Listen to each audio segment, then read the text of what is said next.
Please go subscribe to the Rumble channel for Franchise Sports TV under the name FSTV22. Now, I'm using that Rumble channel for any purposes of me getting kicked off YouTube and also for more of my spicier joints. It's free as well. I have the freedom to say whatever I want to say as well. So go subscribe to FSTV22. That is Franchise Sports TV 22 on Rumble. Now, the 80s, and I mean the 80s was filled with so many good small forwards. Actually, I'm about to make a separate video talking about the small forwards of the present day. But anyways, the 80s, late 70s, the 80s, had a lot of good point guards. Everybody knows Dr. J, Larry Bird. They know them. Adrian Dantley. But there was another small forward that probably doesn't get a lot of shine. I'm going to tell you why. And that one is Marques Johnson. Marques Johnson played in the NBA from 1977 to 1989.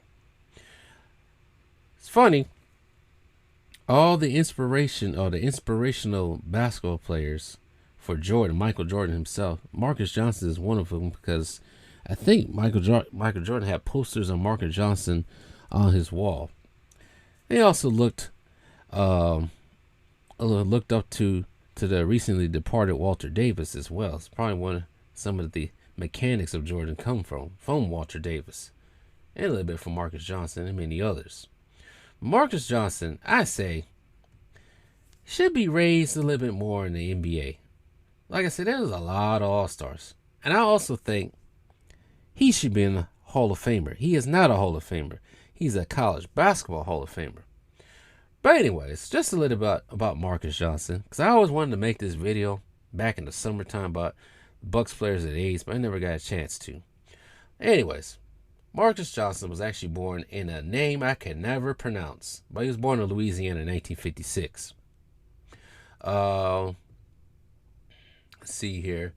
He was born and raised in Louisiana, but he ended up moving to South Central or South Los Angeles, where he got most of his raising from, if that's even a phrase you want to say, where he played basketball at Crenshaw High in Crenshaw, and they won the Los Angeles City Section 4A Division Player of the Year. He won that 4A Division Player of the Year award in 1973.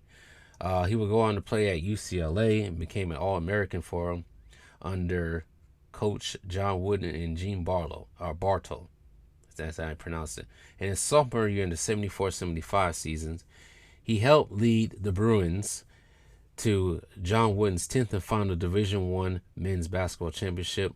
And after that, Wooden pretty much retired. And under Gene Bartow, Marques Johnson continued to do well, averaging 21 points and 11 rebounds in his senior year, winning the John R. Wooden Award, and also winning the USBWA College Basketball Player of the Year as the nation's top collegiate basketball player.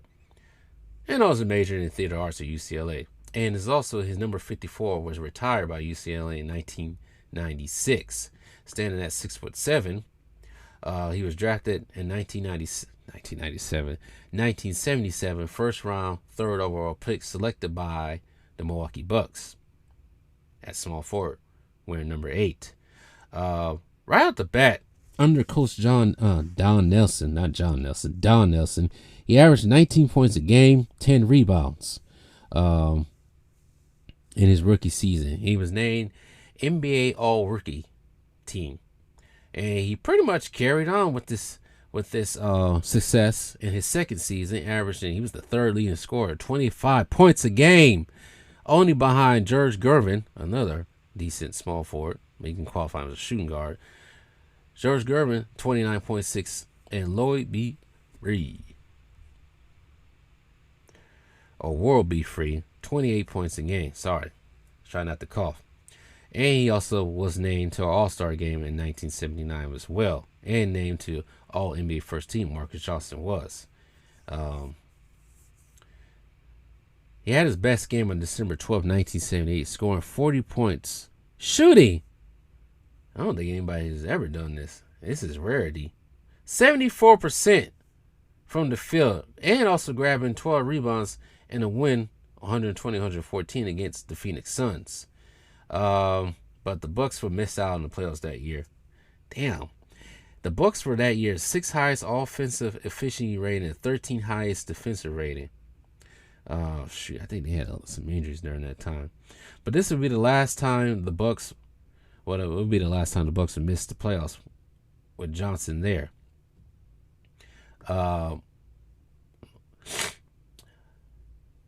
1980, he recorded a triple-double, 25 points, 11 rebounds, 11 assists, and a 119-110 victory against the Suns. So he's putting up numbers against the Suns. During the playoffs, they averaged 19.6 rebounds in 43 minutes, but they will lose to the Seattle Supersonics in the 7-game series. Actually, this was the last season the Milwaukee Bucks was in the Western Conference as well. Let's see here. Man, they had high. See, this is why I don't get too much on the high scores too much that we're seeing now, because there were some high scores back in the 80s. So get this. On the fall of 1980, November 1980, Johnson scored 40 points, 7 rebounds, and 7 assists to lead the Bucks to a victory of 135-121 against the Indiana Pacers. Some of this said this was impressive due to Junior Bridgman and Sidney Moncrief being injured. And get this, Game 4 of the Eastern Conference semifinals for Marcus Johnson. He scored 33 points, 9 rebounds, led the Bucks to a sweep of Larry Bird and the Boston Celtics. But the pesky-ass 76ers got in the way. And this is Moses Malone's MVP season as well. Got the ass kicked in 5 games. Johnson's actually, they say, or he says, that he claims to have coined the term point forward, a position that he played out of necessity in 1984, because the Bucks didn't have any point guard because most of them was injured during that year, as I was told. The reason behind this because Don Nelson instructed Johnson to set up the offense from his forward position, and Johnson said, all right, I'm going to do it. So instead of a point guard, he called himself a point forward. Johnson would lead the Milwaukee Bucks to several division titles in 1980, 81, 82, 83, 84. The Bucks reached as far as the Eastern Conference Finals twice in 83 and 84.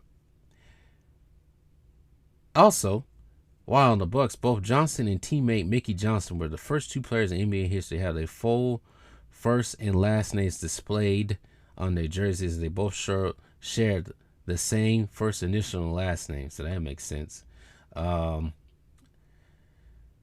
Anyways, eventually, he did get his jersey announcement in 2019 as well, amongst many others. Now, what happened with his career actually didn't happen on the Bucks.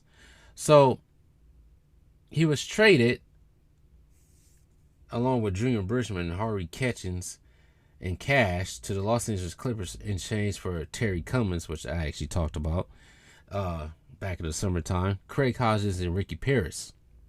Johnson did grow up in LA, so he was delighted to play on the Clippers, but in his first season he will average career lows in scoring and shooting because they moved him to the guard the next season, but he will bounce back in the All-Star season and then NBA Comeback Player of the Year.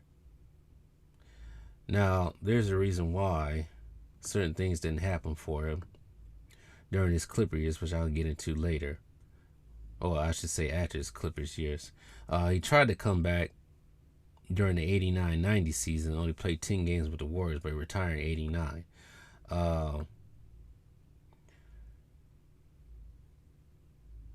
Now, what probably played was some potentially a part of what kept him out of the Hall of Fame was for most of his career he kind of suffered with substance abuse.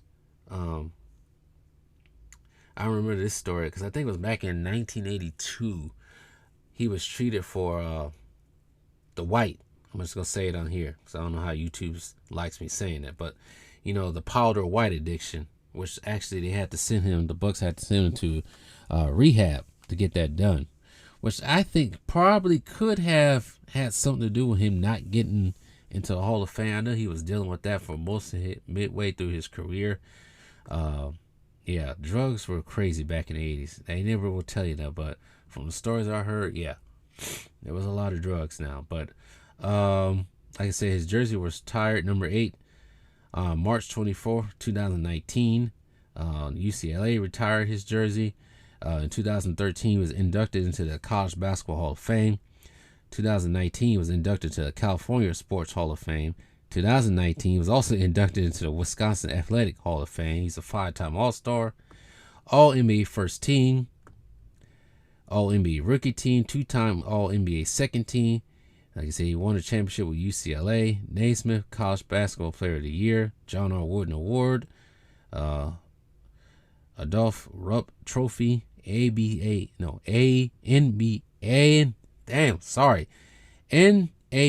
Player of the Year, AP College Basketball Player of the Year, UPI College Basketball Player of the Year, Helms Foundation Player of the Year, Sport News Player of the Year, Pac-10 Player of the Year, Consensus First Team All-American, Pac-10 Hall of Honor. So definitely he was going to get into College Hall of Fame no matter what. His career average is 20 points, 7 rebounds, and 3 assists as well. He may not win a championship, but I believe he should be in the Hall of Fame. Like I said, he was described as being a point forward. He can shoot. He was a great mid-range player as well. Get the rebound, put the ball right back in at the top of the should I say top of the basket? I can't say top of the basket, but in front of the basket. He was deadly in the offensive position. He's one of the reasons, along with Sidney Moncrief and Junior Bridges, the reason why the Bucks were talented as they was back in the early 80s. They just couldn't get past the Boston Celtics or Phoenix Suns. Philadelphia 76ers. That was always in the way for them. Them two teams, and then all of a sudden became Detroit, and then the Bulls, and then they just faded into the darkness as they couldn't get back to the playoffs until the 98-99 season when they had Ray Allen and Glenn Robinson. But yeah, I think some of the personal issues probably might keep him out of the Hall of Fame. I personally believe he should be in the Hall of Fame way before Draymond Green even gets in the Hall of Fame. I don't care if he didn't win 4 championships. He had an emphasis on the game for the Bucks. Yeah, Draymond Green does, but Draymond Green also killed the Warriors at times. So now Marcus Johnson, I think his son. I know he had a son who, I don't know. I think he had a son who was on TV as well. But Marcus Johnson did do some entertainment on TV. I know he was in White Man Can't Jump, Blue Chips as well. Now, currently, since 2015, he is, they say, both full-time and part-time analyst for the Milwaukee Bucks, Bally Sports. So you can still hear him now. He's taken over for Jim Paskey and Tom McLaughlin so far. So that's the voice of the Bucks right now, currently. Also along with Steve Novak as well. I think his best year in the league, like I said, was that 25.6 points per game. That's his best career average. I think his best rebound was his rookie year with 10 rebounds a game. But anyways, he did carry that output into the playoffs as well. I think his best playoff campaign was actually the 81 playoff. 24 points a game, 4.9 assists, and 9 rebounds. So, Marcus Johnson, everyone. I just want to talk about Marcus Johnson a little bit. I think he's one of those small forwards during the 80s that don't get talked about a lot unless you're a Clipper fan or a Bucks fan or a UCLA fan. But anyways, I got more about small forwards, but during our time or modern times. So, Peace out, y'all.